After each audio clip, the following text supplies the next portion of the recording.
On the way home from a huge Easter family gathering in Charleston when I was 16, my life shattered in a single moment.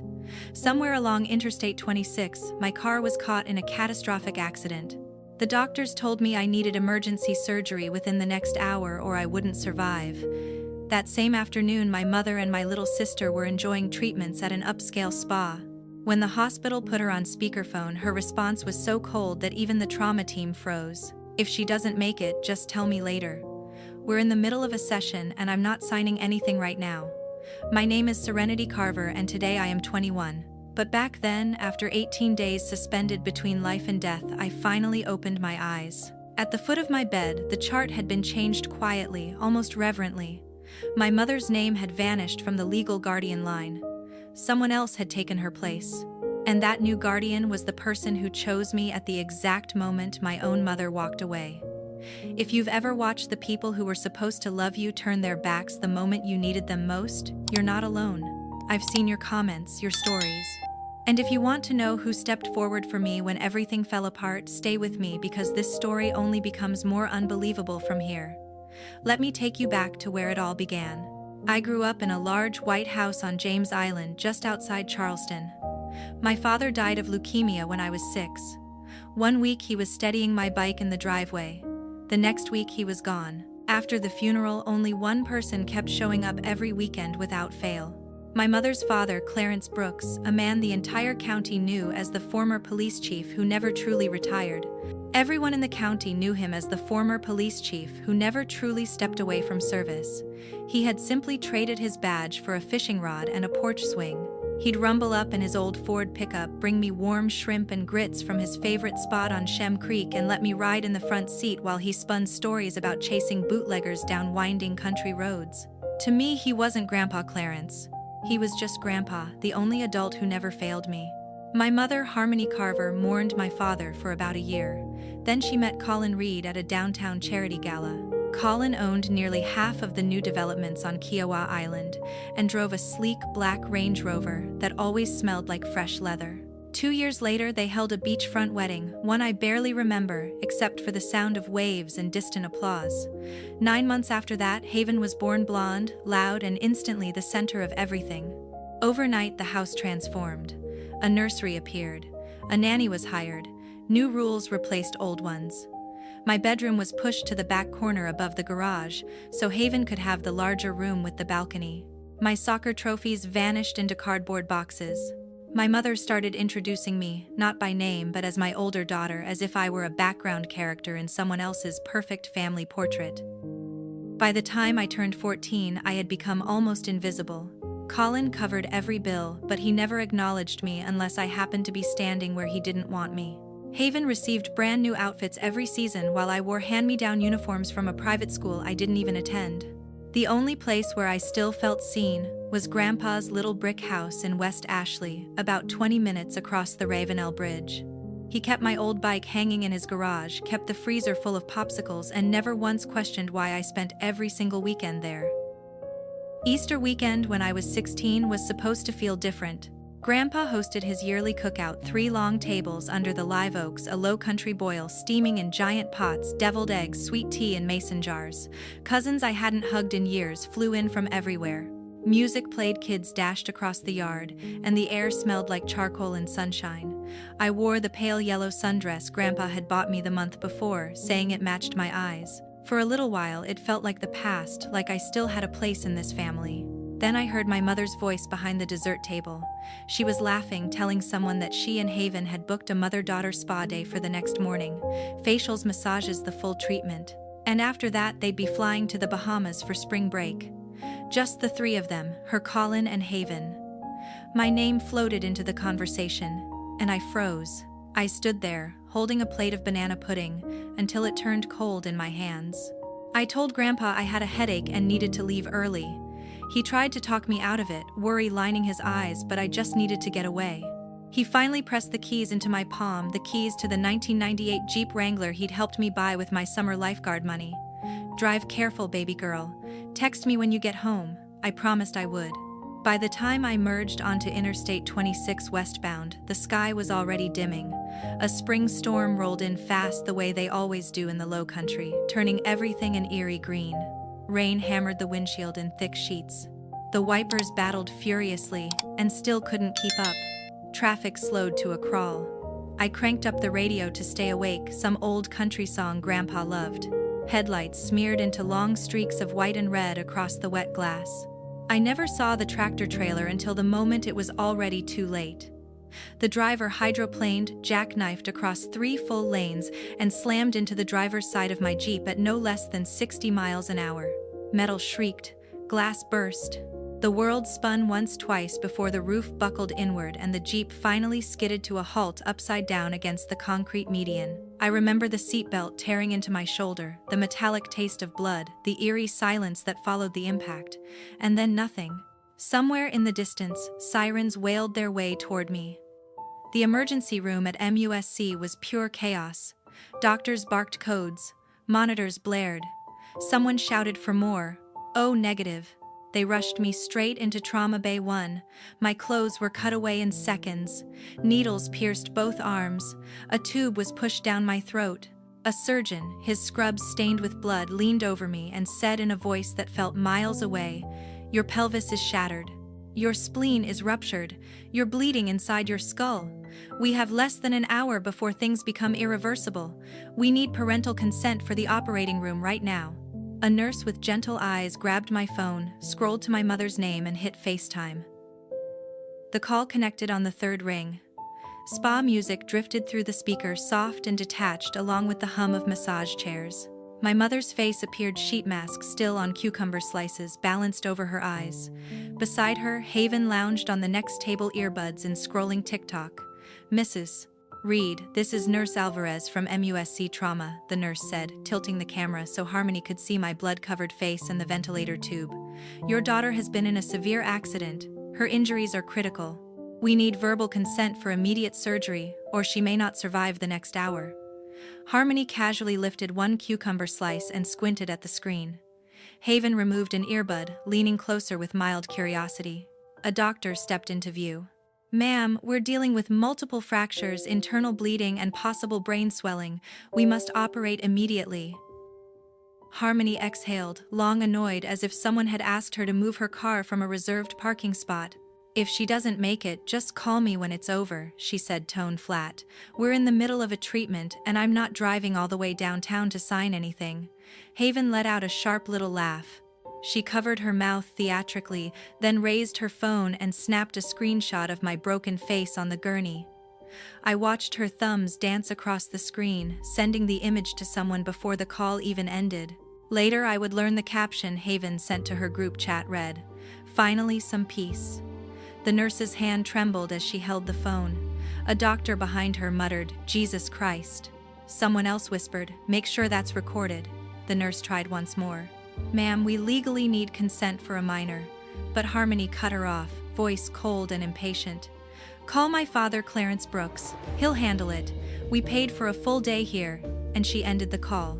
The trauma team stared at the blank screen in stunned silence. One resident looked like he might hurl the phone across the room.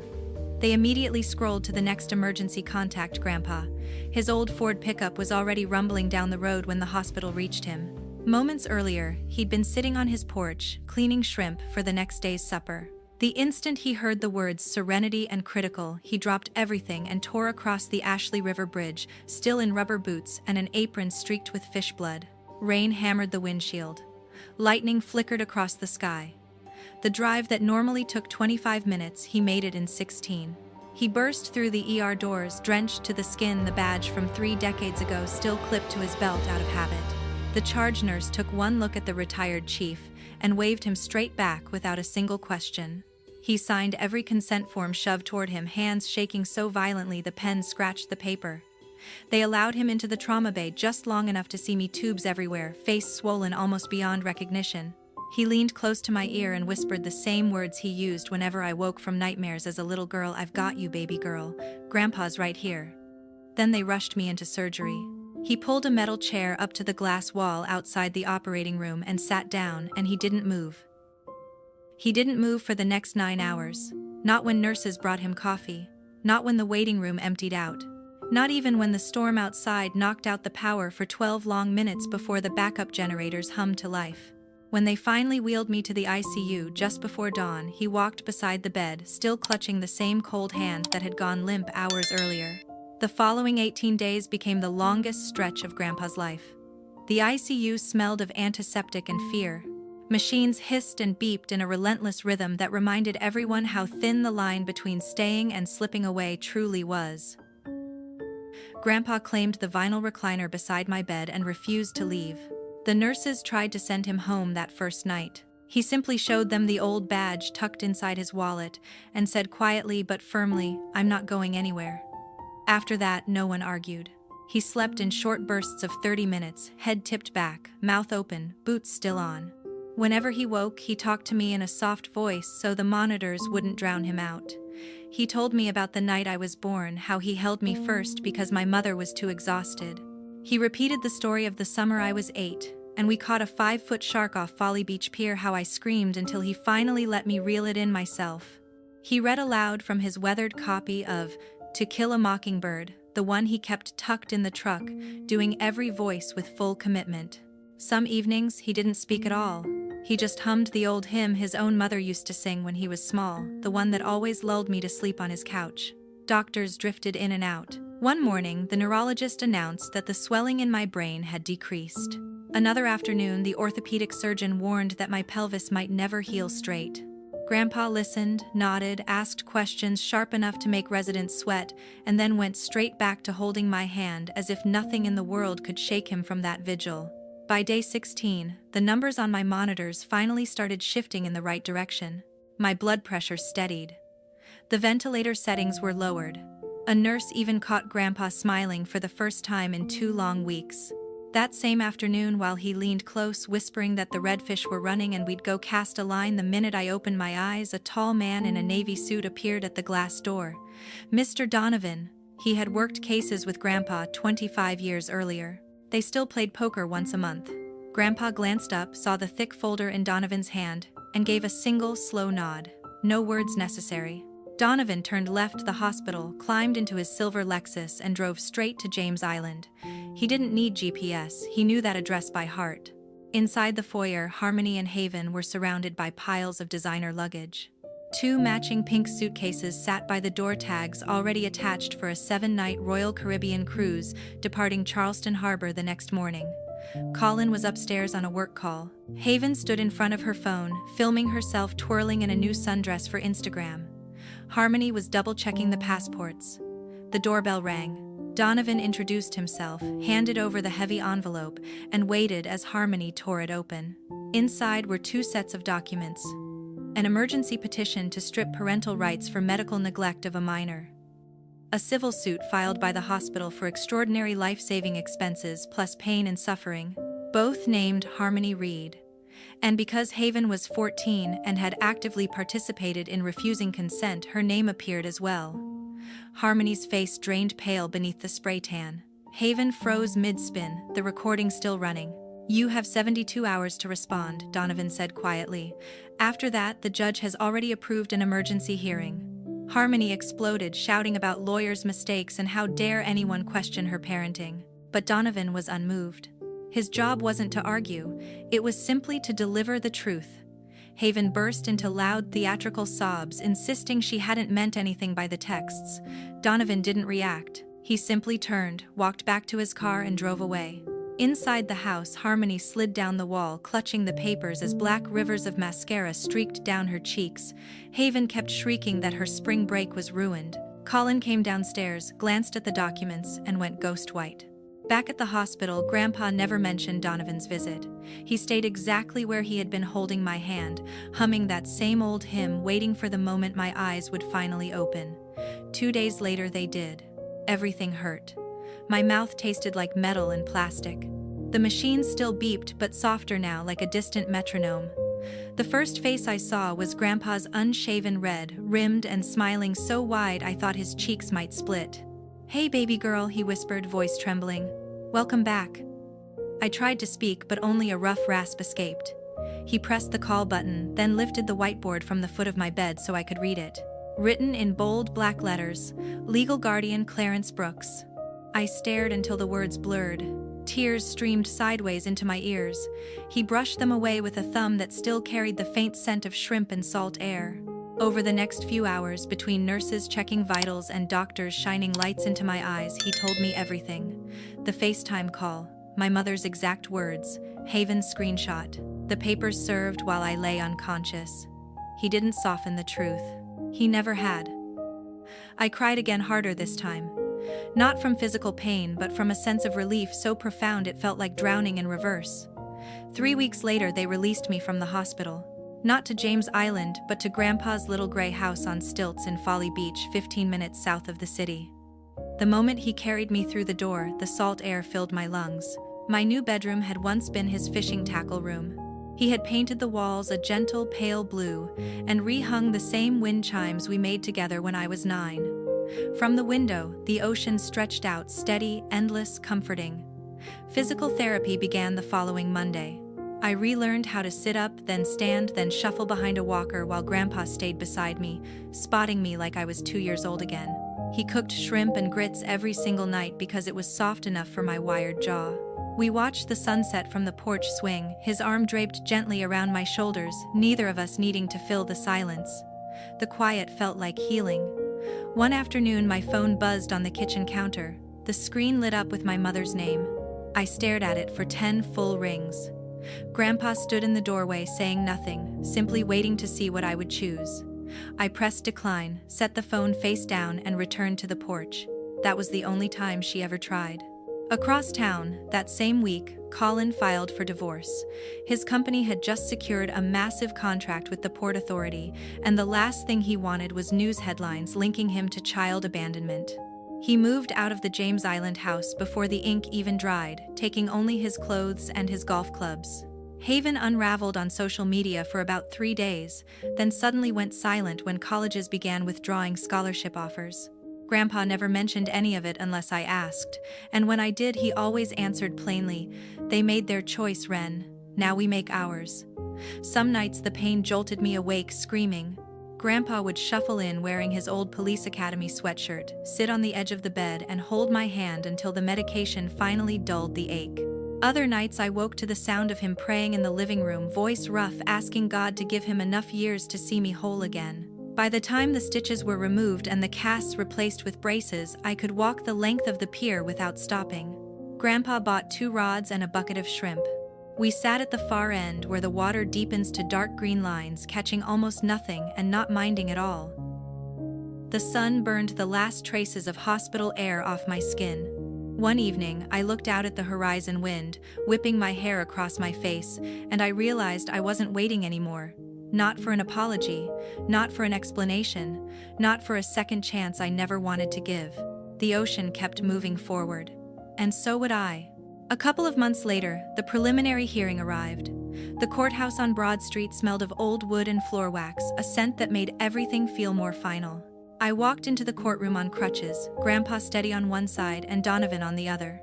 My mother sat at the defendant's table wearing a navy suit that hung on her like it belonged to someone else, 2 sizes too big, eyes swollen, face bare of makeup. Haven slouched beside her in a private school blazer, staring hard at the floor. The judge, a woman with steel gray hair and absolutely no patience, adjusted her glasses and told the bailiff to roll the recording. The FaceTime call filled the big screen. My battered body strapped to the gurney, spa music drifting in the background. My mother's voice cold, unshaken, saying, "If she doesn't make it, just call me when it's over." Haven's sharp laugh. The screenshot of my blood-covered face with her caption beneath it. The entire courtroom froze. Someone in the back actually gasped. Donovan stepped forward and placed the phone records on the bench. Haven had forwarded the photo to 7 separate group chats within 4 minutes. One message read, "One less person stealing my spring break." The judge's pen went still. She stared at my mother for a long, hard moment. "Mrs. Reed," she said, voice like ice.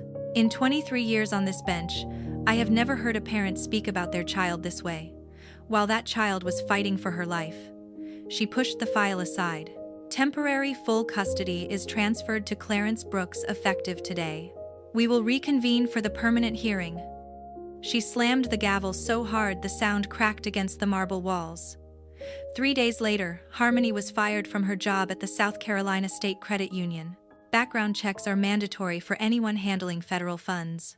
Medical neglect of a minor is an automatic disqualifier. Security escorted her out, carrying a cardboard box. That same week, Haven's full-ride academic scholarship to the College of Charleston was revoked. The admissions board cited conduct incompatible with the values of the institution. Suddenly, the private high school that once worshipped her began whispering behind her back. Within a month, the James Island house fell into foreclosure. Colin's name had already been removed from the deed he'd signed everything over to protect his assets. Mother and daughter ended up in a small 2-bedroom apartment off Savannah Highway, the kind with peeling paint and an elevator that constantly broke down. Haven lost her car. Their fall was swift. And none of it changed the simple truth: they had made their choices. Harmony took a night shift stocking grocery shelves just to cover rent. Meanwhile, I began real therapy. Twice a week, a van came to pick me up for outpatient physical rehab at MUSC. I relearned how to climb stairs, how to balance on a Bosu ball, how to trust my legs again. Grandpa drove me every single time, never late, never tired, then waited in the lobby, flipping through the same 3 fishing magazines until I emerged, sweating and trembling. On Thursdays, I met with a trauma counselor named Dr. Rivera.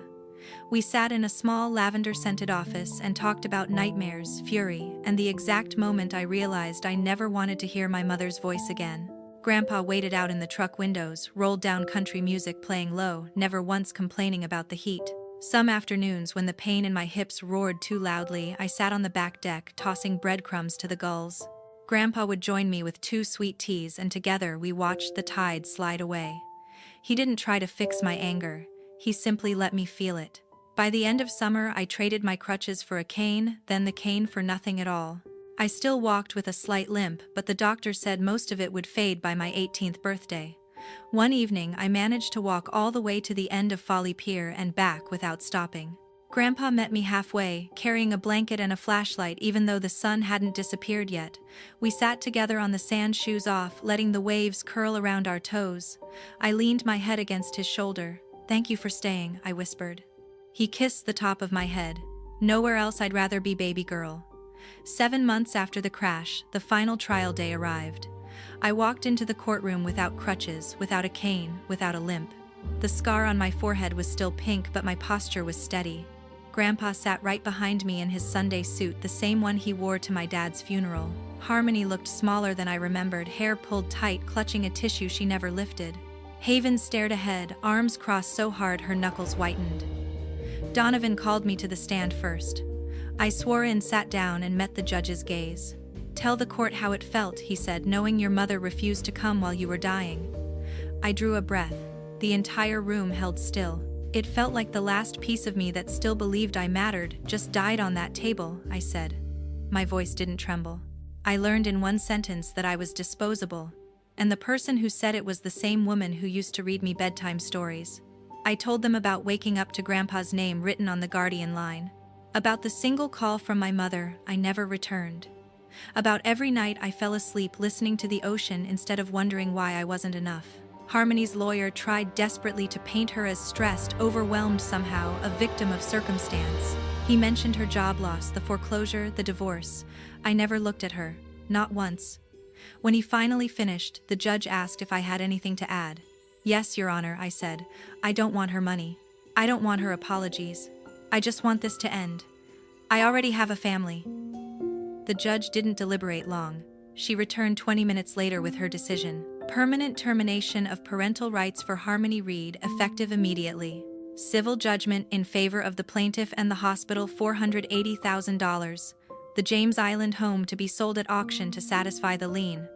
And then the words that changed my life: Mr. Clarence Brooks is granted full legal adoption. The gavel cracked like the beginning of a race. Outside in the hallway, reporters fired off questions. I ignored every one of them, took Grandpa's arm, and stepped into the October sunlight. 3 weeks later, the bank padlocked the big white house. A moving truck arrived for the few things Harmony and Haven chose to keep. They loaded boxes into an aging sedan and drove north on Interstate 26, headed somewhere cheaper, somewhere no one knew their names. I never asked where. That same month, the adoption papers arrived in the mail. I signed Serenity Brooks for the first time, and cried harder than the day I woke from the coma. Grandpa framed the certificate above the fireplace, right beside my dad's old service photo. I started my senior year at an alternative school, 10 minutes from Folly Beach, small classes, teachers who genuinely cared, and nobody who knew my story unless I chose to share it. I made the honor roll every quarter, and was accepted early decision to the College of Charleston, close enough to come home every night if I wanted. Graduation day arrived warm and windy. I wore a pale blue cap and gown, the exact shade of the bedroom walls Grandpa painted just for me. When they called my name, the entire senior class rose to their feet and cheered, because by then everyone knew who had carried me through the darkest stretch of my life. Grandpa waited at the bottom of the steps in his dress uniform medals, gleaming eyes shining with pride. I ran to him, wrapped my arms around his neck and let him lift me off the ground as if I still weighed nothing at all. 5 years have passed since that Easter Sunday. I'm 21 now, a psychology diploma framed on my wall, working as a family trauma counselor at a nonprofit just over the bridge in Mount Pleasant. Every day I sit across from teenagers who believe no one will ever choose them, and I get to tell them they're wrong. Because someone chose me when the people who were supposed to love me most walked away without even glancing back. Grandpa turned 77 last month. He still mows the yard himself, still catches more fish than any charter captain on the island, still makes the best shrimp and grits in the entire state. The house on stilts hasn't changed. The wind chimes still sing. The porch swing still creaks. The old coffee pot is always half full. My bedroom remains pale blue. His old tackle room is still a bedroom because neither of us ever saw a reason to turn it back. Most evenings we eat dinner on the deck, watching dolphins chase mullet through the surf. He calls me baby girl exactly once a day, usually when he hands me a glass of sweet tea. I still call him Grandpa. Nothing else fits. Harmony and Haven left South Carolina for good 3 years ago, and the silence that followed was the cleanest peace I had ever known. Last I heard, they were somewhere in Georgia renting a small trailer under different last names. I never looked for them. They never looked for me. The silence is clean. It's final. It's peace. People sometimes ask if I'm angry. I'm not. Rage takes energy I decided to spend on living instead. Others ask if I forgive.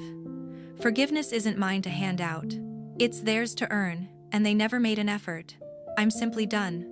What I do carry is gratitude so deep it still takes me by surprise. Gratitude for the man who slept in a vinyl chair for 18 nights. For the retired chief who never missed a single therapy session. For the grandfather who turned his house into a home and his heart into a harbor. Family isn't the people who share your blood. Family is the one who stays when your blood runs cold on an operating table. Family is the person who signs the papers, holds your hand, and never once lets you feel like a burden. If you're listening to this and you're scared if you think you don't have that person, look harder. They exist. Sometimes they're the grandparent you never expected to need. Sometimes they're a friend, a teacher, a neighbor who refuses to walk away, and when you find them, hold on. Because real family isn't born. It's chosen every single day. Especially on the days when choosing you costs them everything. That's the truest thing I know. And that is my story.